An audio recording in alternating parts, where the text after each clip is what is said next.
Tom, good to see you today. Good to see you too, Tara. Thanks so much for joining me. Why don't you tell our listeners, our viewers, a little bit about yourself and sales acceleration? Absolutely. So I had spent 30 years in a variety of sales leadership positions, primarily in corporate America. And 2 years ago, I decided to go independent. I took a step back and I looked at, how can I use my background, my education, my talents to help small to mid-sized companies grow and be successful and not be living out of an airport each week. I've got two young kids, surprisingly, but I have two kids, a boy who's 5 and a daughter who's 8. And I just wanted to be more present for them and yet also help, like I said, help companies succeed. And I'll be honest, during my days in corporate, I was really not exposed to this whole fractional community. And it's been an eye-opener. I had met a few fractional CFOs during my time, but I didn't know how big this world is.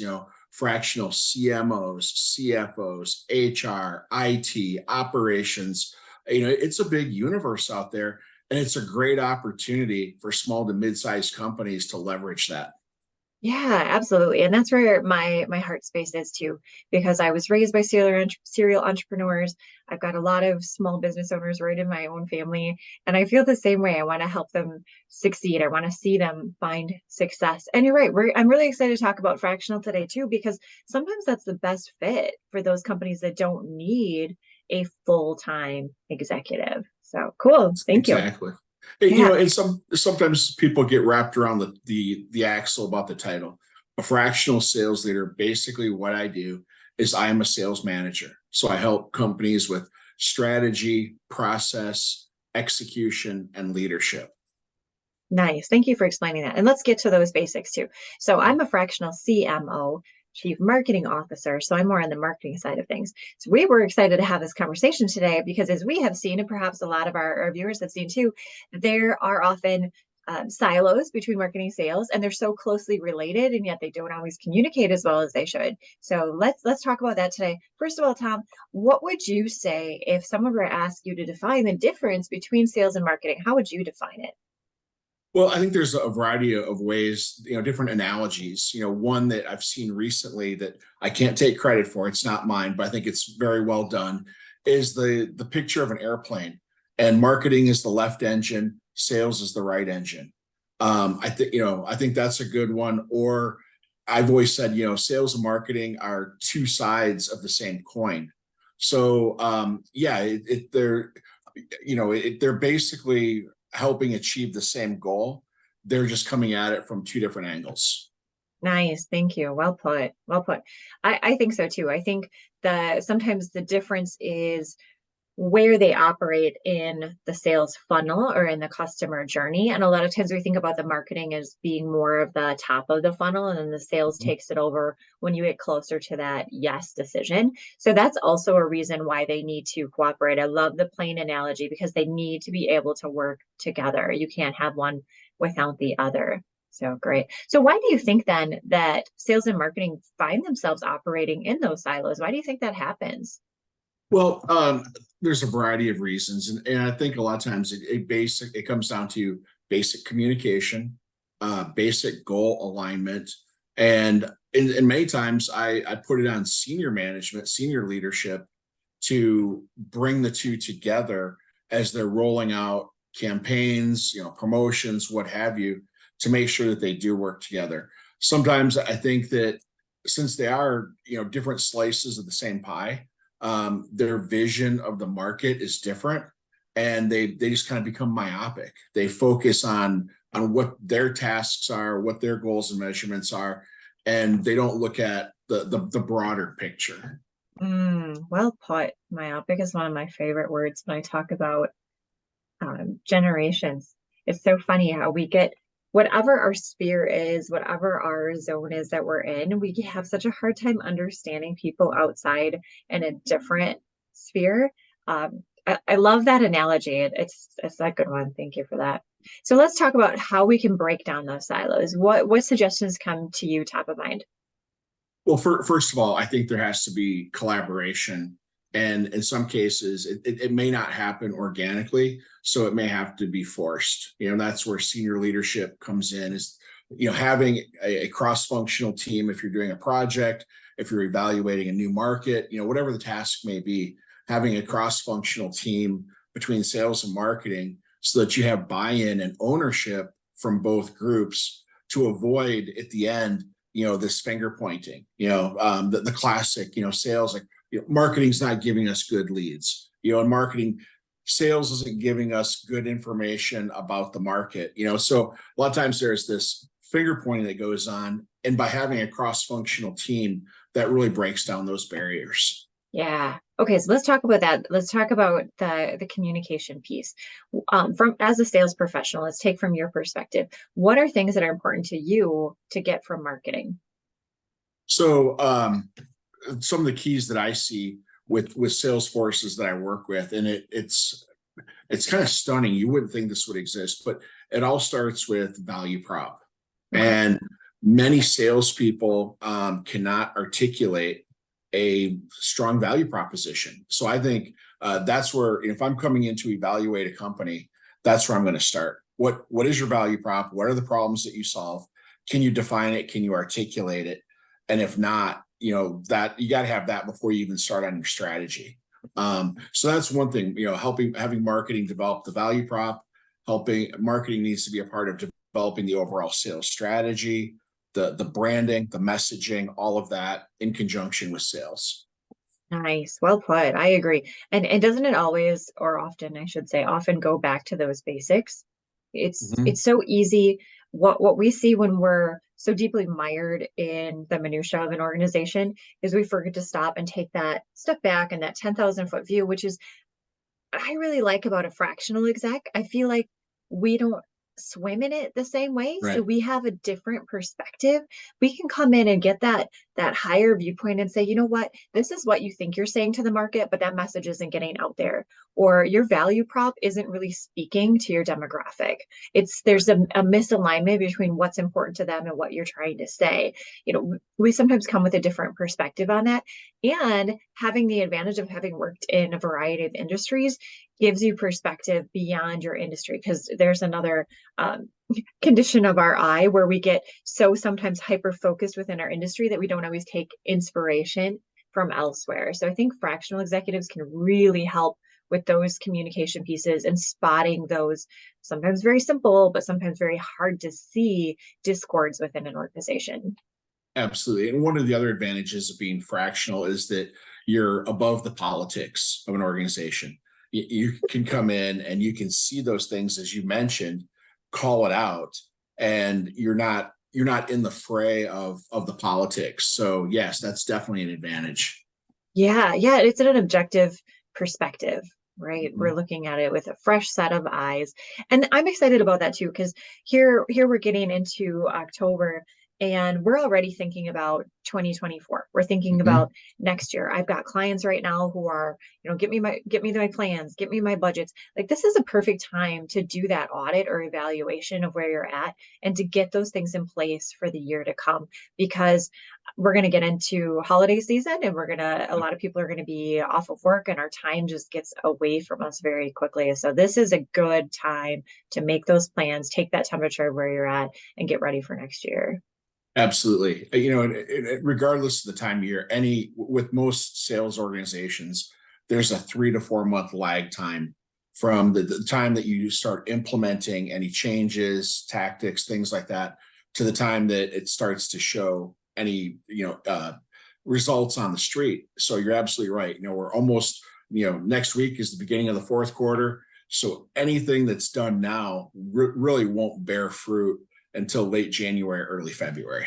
Yes, absolutely. And I work with a lot of B2B, a lot of manufacturing, and a lot of them have even longer lead Yes. times, even longer sales cycles. So sometimes it's 6 months or a year. A year. So why Mhm. would we delay in getting these things done now? So along those lines, let's talk about some of the things that might hold people back from that. And obviously, a budget is a big concern. So, Tom, speak to me from your perspective on the budget side of things, how a fractional professional can help a company.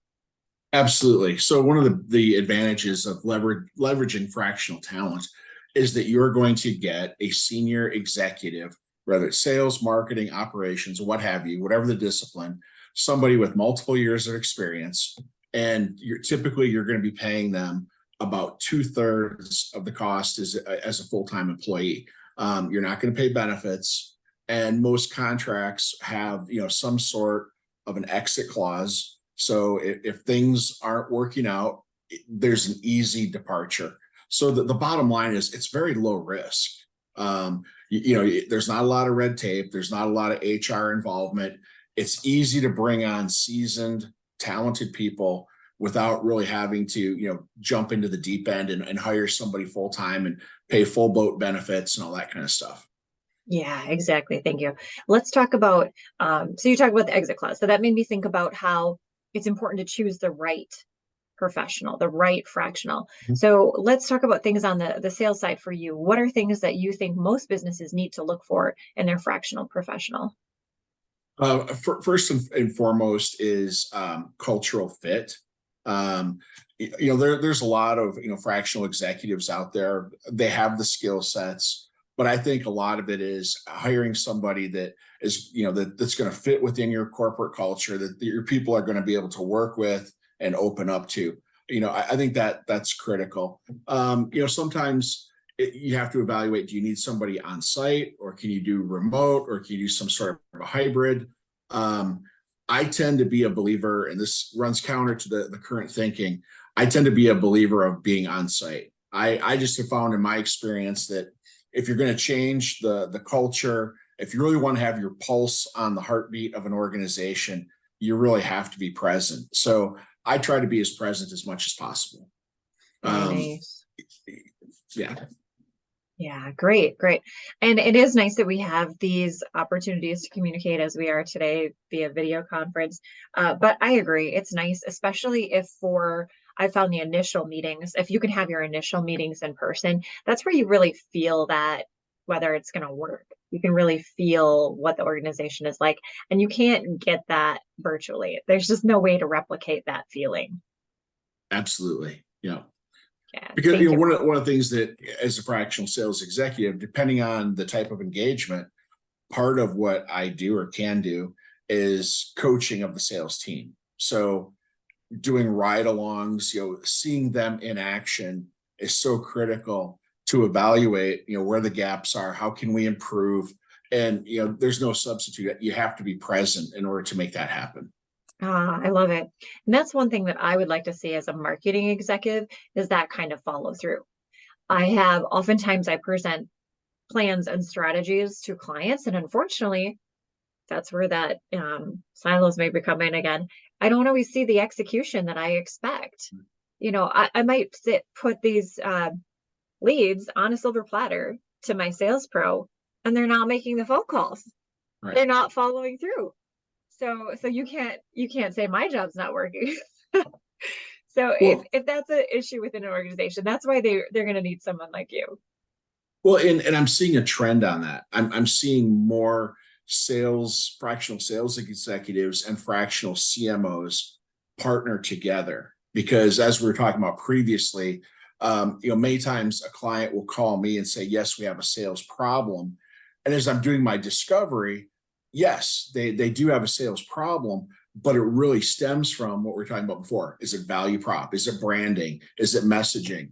And so being able to collaborate and say, when I'm working with a client, yeah, we really need to start with the marketing strategy. And oh, by the way, here's my friend Terra. She can take care of your marketing, and I will help your team execute it. And we'll come in as a team and help straighten this out. I'm seeing more and more of that happening in the marketplace. Yeah, it's certainly becoming a lot more common. And again, the cultural fit, the value fit there is so important. It's really crucial that everyone's on the same page that way. And sometimes having a fractional makes it easier to find that person when you're, again, not of the size or caliber that you need a full-time on-site pro. Absolutely. Yeah, thanks for that. Cool. So let's talk about the process. If someone is looking to partner with a fractional sales professional, what could they expect from you from that first conversations that they have? So the first conversation, the first several conversations is going to be all about discovery. Where are the pain points? What are they seeing? Where are they falling short? It's almost like a doctor-patient relationship. Let's find the pain, let's diagnose it, and then we'll put a plan in place to address it. And I really like to say, let's walk before we run. I think a lot of issues all stem from sales foundation. So let's look at, do we have a sales strategy? Do we have a defined sales process? What kind of tools do we need? Do we have the right people in the right seats? Let's evaluate all that. Make compensation, goal, KPIs, all of that. And then from there, once we have that foundation in place, then we can build. And that foundation is so critical. And that's where, quite frankly, that's where most companies are missing. Even larger companies, many of them don't have a really strongly defined sales process. That they hire salespeople, and sales just kind of happens. Everybody has their own style, their own techniques, and things like that. But there's really not a defined strategy. There really isn't a defined ideal client profiles. Who should we be targeting? How are we going to get to them? All of that. And so that foundation is really critical. Oh yeah. I mean, as you're talking, all I'm hearing is inefficiency, inefficiency, inefficiency, inefficiency. Why are we starting over from scratch? Why aren't we using the best strategies? Why aren't we taking from each of our sales professionals the best of what they do and putting that in a system so that everyone can follow the same process and the same techniques? Absolutely. Yeah. Nice. And so in that process with someone like you, um, I, I don't know, so I don't want to make an assumption, but when does the obligation come in? I imagine some of these initial conversations are just, the consultations and the getting to know you and seeing if it's a good fit. So at what point do you consider the conversation to start to sign a contract? Many times it happens after, it can happen after just a couple conversations. Once we've kind of talked through where are the pain points, a couple critical questions that I always like to ask: what happens if you don't do anything? What are the consequences? And secondly, how ready are you to change? And as a follow-up to that, do you have any untouchables in the organization? I mean, not that I'm going to roll in and start making some massive changes with people, but that's always a key indicator to me, especially with family-owned businesses. If there are people in there that are considered untouchable, that's kind of a red flag that they're not ready to really make the hard changes that may be necessary. Oh, Tom, those are such good questions. Thank you. I'll make sure we put those in the description because that is a Sure. huge value to all of us. Thank you for that. I like to ask similar questions. I like to ask, is there something you don't want me to talk about? Sure. Yeah. That's a good one. I found that's really fun. Also, just in general, for me, I know it's really important to stay educated in the business community, that I keep up with trade and industry publications, keep up with regional business publications, keep educated. But I like to ask them. I don't want to assume that I know just because I've done similar work or worked with similar companies. In fact, that's how I got fired from a job once, assuming that I knew, assuming I could go in and just run it and just do it and without having enough conversations. It's not too often that I got fired, but that was one time I got fired making assumptions. So I'll never ever make Sure. that mistake again. That's a lesson you learn just once. Mm-hmm. Yeah, very nice. And me too, similar. I like to get all that information up front. And I thought it was interesting too. Earlier, you mentioned that in the sales process, sometimes you find when you're having those discovery conversations that sometimes the problem stems with that value prop or something further up the marketing stream. And it's interesting because what I often find with the marketing conversations is that the problem that stems further up the stream, where they just want to throw marketing dollars at it to fix it, comes into play with the same things, with the values in the organization. Maybe there's a value issue, maybe there's a culture issue or a communication issue. Right. And you can't fix the further down the stream things until you fix the things that are coming further up. So that's something that you definitely need to have conversations to find out. Are they just trying to put a band-aid on a bigger issue? Like you said, if there's a lot of untouchables in organization, definitely could be a red flag. When people think dollars can solve the problems, there's usually something else that they've got to address first. Sure. And many times with the value prop, maybe the business owner or the CEO, or maybe even members of senior management, they know and understand the value prop, but the next level and beyond they cannot articulate it. And so they think that because they know it, that everybody in the organization knows it. And then as I start the discovery, I find out, no, the rest of your troops are not on the same page with the value prop that you think that everybody, fully understands and can articulate. Yeah. And I often say it's the shortest copy that's the hardest to write, but Mhm. it has to be something simple, repeatable, memorable, unique, all of those things. But if it's not being relayed through every layer of the organization, it's going to be so diluted by the time it gets out into the market. People aren't going to know what that message is. So they're not going to be memorable. Absolutely. Yep. Very nice. Thank you. Well, Tom, tell us how we can get a hold of you, find more out about what you do, or have a conversation about sales. Sure.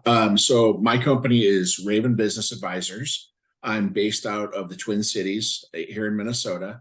So you can find me on LinkedIn, either Tom Hoelderle, or check out Raven Business Advisors.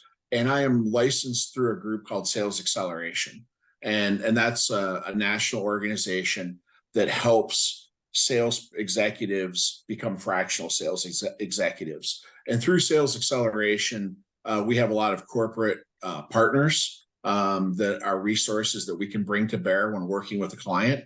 And also, it's a talent pool. As I mentioned, there's over 200 of us nationally. So as I'm working with a client, if I have something that maybe I haven't run into before, or maybe it's a slightly different industry, I can rely on my fellow advisors for input and advice and direction, because I'm sure out of 200 of us, somebody somewhere maybe has experienced this before and can really help speed up that cycle, to add value more quickly to a client. Very nice. Thank you. There's another key value that a fractional pro can bring. Even though they might be an independent contractor, it doesn't mean that they aren't alone. It doesn't mean that they're not without a network. In fact, oftentimes they are professionals in that regard as well. They have extensive professional networks across a variety of industries and sectors that they can bring to the table. So thank you. Absolutely. Thank you, Tom. Again, we'll make sure to put all your links in the description for anyone who's interested in following up with you. Thank you. I appreciate it. Thanks so much for your time. It was great chatting with you today. My pleasure. Thank you.